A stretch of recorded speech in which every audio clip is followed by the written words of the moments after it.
Hello guys, this video series I'll show you how you can use V-Ray for 3ds Max. In this video, cover the basics of using 3ds Max's Slate material editor. Let's get started. To access it, either click right here or simply press M. And it'll open up this window right here. In order to create a material, you have two options. First, you can go here under Materials, and here we have Standard.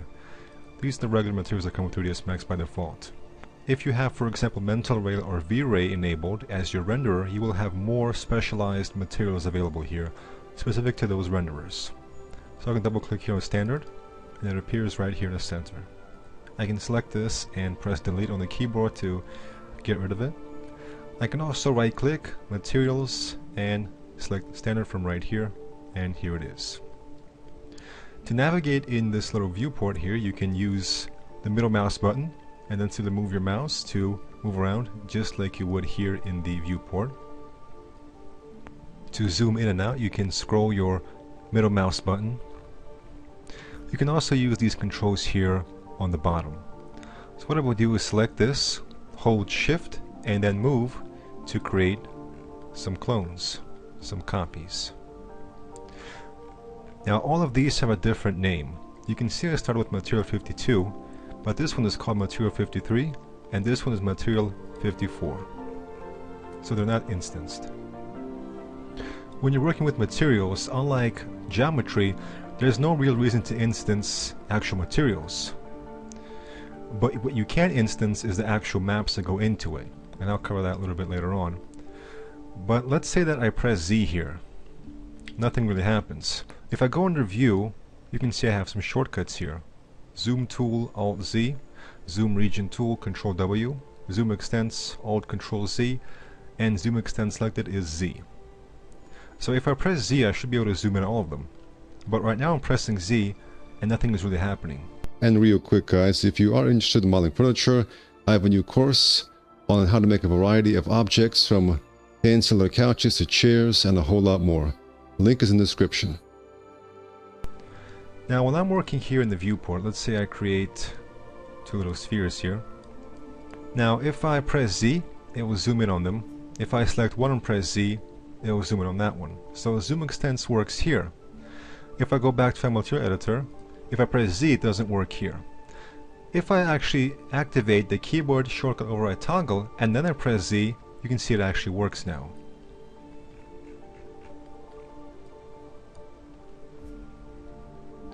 So this button here, it can disrupt a lot of the shortcuts in the viewport, but what it's used for is when you have a specific window open and you want to use the shortcuts available here, then you activate it and then the shortcuts will work here.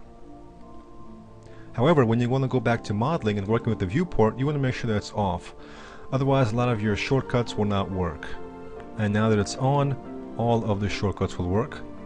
But the two ones that I use mostly are Z and Control W, which is the zoom region tool. So if I press Control W, and let's say that I click and drag right here, that now becomes active.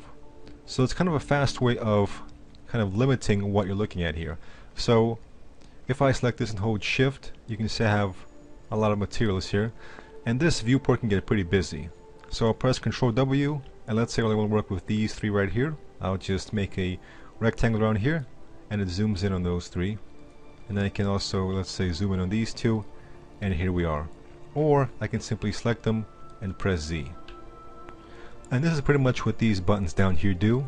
Although using the shortcuts is a lot faster than moving your mouse down here and pressing all these buttons. But it's pretty much the same actions here. Pan, zoom, zoom region, zoom extend selected, and pan to selected. So now I'll simply press Z, and I will delete all of these materials and these two as well, and I'll press Z again.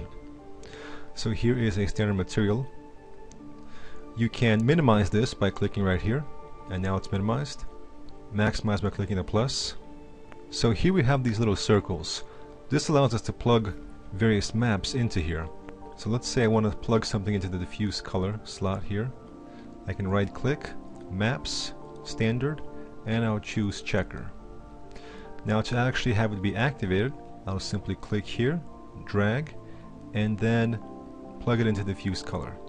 And now you can see this changes here. I can double click on this to see a bigger view of my material and double click it again to minimize it.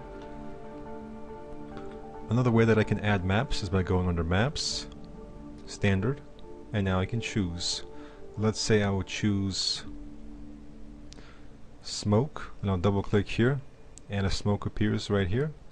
And I can click and hold and plug it into, let's say, specular level right here. And I can plug the same map into multiple slots here, so I can click and hold and put this into opacity, for example. Now, to actually work with the parameter editor here, I need to double click one of these. So if I double click on this, all the settings for this material appear right here, and I can now work with this. If I double click on this, I can modify the checker parameters, double click on smoke, and now I have a smoke available. So if you simply click on a box here, you will see a white outline around it. That means it's selected, but that does not mean that you can edit its parameters right here.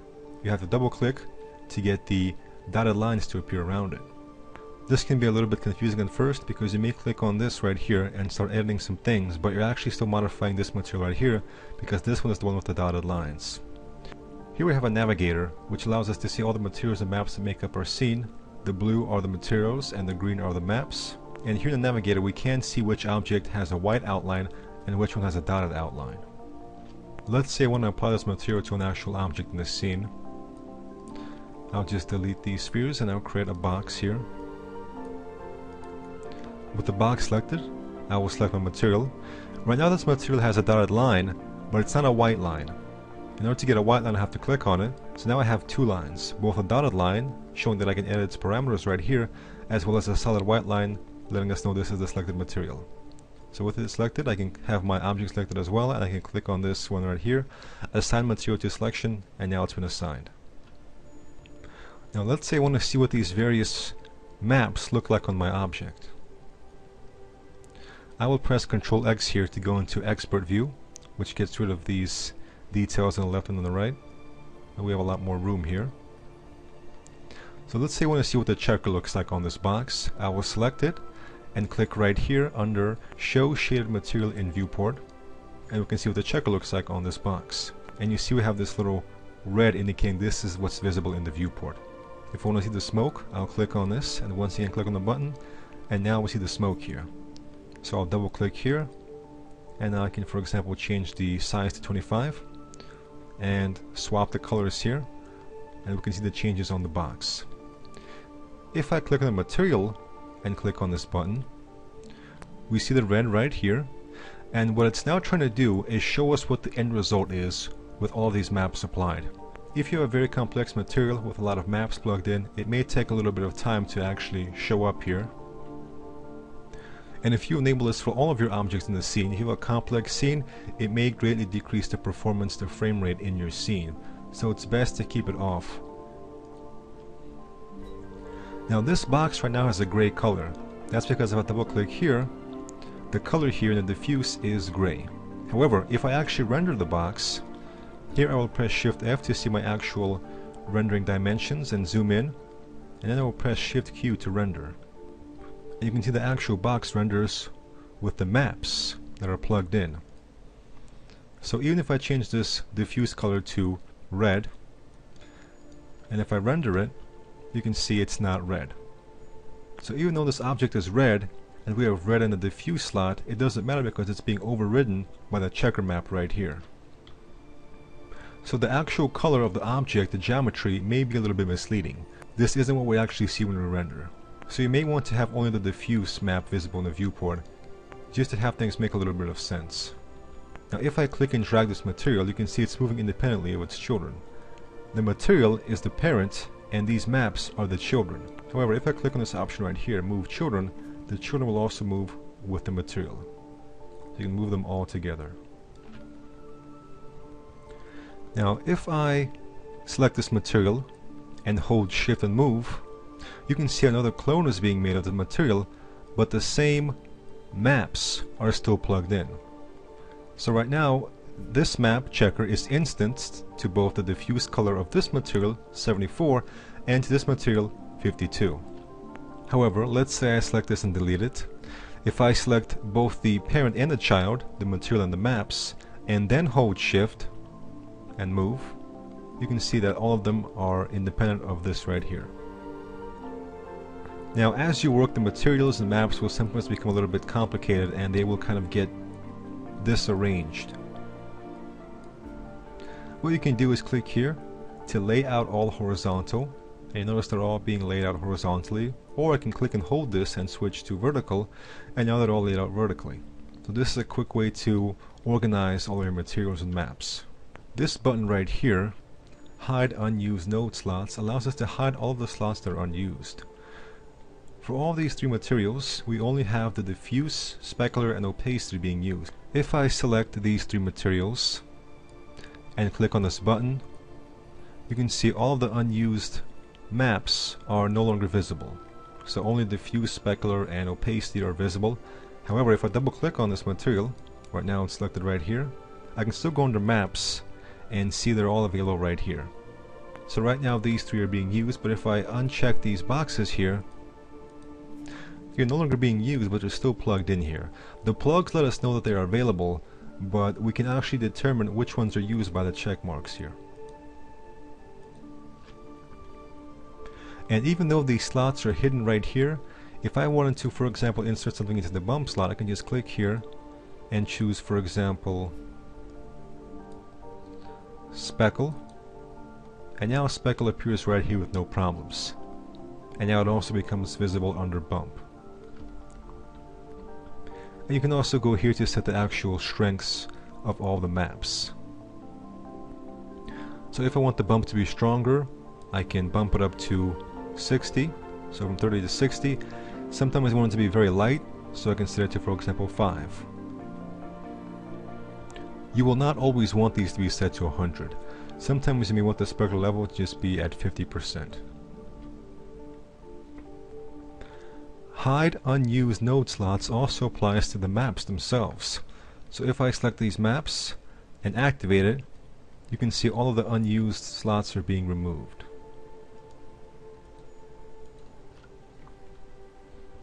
So I will delete both of these materials up here. So one map that's very important is the composite map. And this map essentially allows you to layer up multiple details. So I will unplug these. Now we're just left with this right here. So I will, for example, plug this into layer 1 and double click on this. So here on the left we have the actual texture, and on the right we have a mask. We have multiple options of what we can do with this texture. We can click on these little eyes here to disable it, to make it invisible. So I will plug this into the material. You notice that even though this is hidden, if I click and drag this over here, it returns. So I can choose diffuse color. Now only diffuse color remains. So using this right here is a nice way to keep things uncluttered and clean. So in our composite map here, we have the base layer as just checkers with no modifications done to it. I can click on this button to duplicate this layer, and click on this button to delete it. If I click on this one in the center, I can actually rename the layer. So I can call this something like base metal, if I was working with a metal texture here. Aside from duplicating, I can simply click right here to add a new layer with no texture and no mask. I can change what blending mode this texture uses by simply clicking here, and you have all the usual ones that you'd expect. Some of the useful ones are multiply, overlay, soft light, but a lot more come in handy in various situations. I can change the opacity by changing the number right here. So I can enter in a number, or I can simply click and drag to change a number. Now on both the left and the right, we have these eyes and we have this right here. If we click on this, we apply a color correction to this material. So if I move this over here, we can see that now I have a checker map going through color correction, going into the composite, going into the material. So we have 4 nodes here. And the color correction allows us to change various aspects of the texture. We can make it monochrome, we can invert it, custom. I can also modify the hue, the saturation, the brightness, the contrast, the hue tint strength here. We also have advanced here, which gives us more advanced controls on the lightness. Increasing the contrast will make the bright parts brighter and the dark parts darker. Decreasing it will make it more gray and faded out looking. So you can see here, as I move the contrast to the left, the checker starts looking more and more faded until eventually just becomes gray with absolutely no contrast.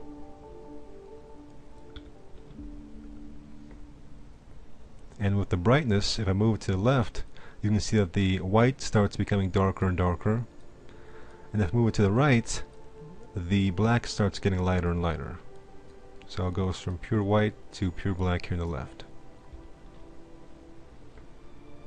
So going back to composite, that's what color correction does. You can simply click here and it will automatically apply color correction map right here. You can also apply color correction to your mask here on the right. You can hide this layer. You can also hide the mask layer. You can also get even more advanced and have a composite layer inside of a composite layer. So let's say that for whatever texture you have right here, let's say I plug in this here, the smoke map. It's now our layer 2, the smoke. And I can click here and rename this to smoke, just to have an accurate name here. And I can click here and select composite, and now I have a composite layer inside of a composite layer. And now I can, for example, drag this into here, and I'll turn off the move children so I can move this independently. We can see how you can make a very complex chain of various maps and materials and hook them up together in creative ways.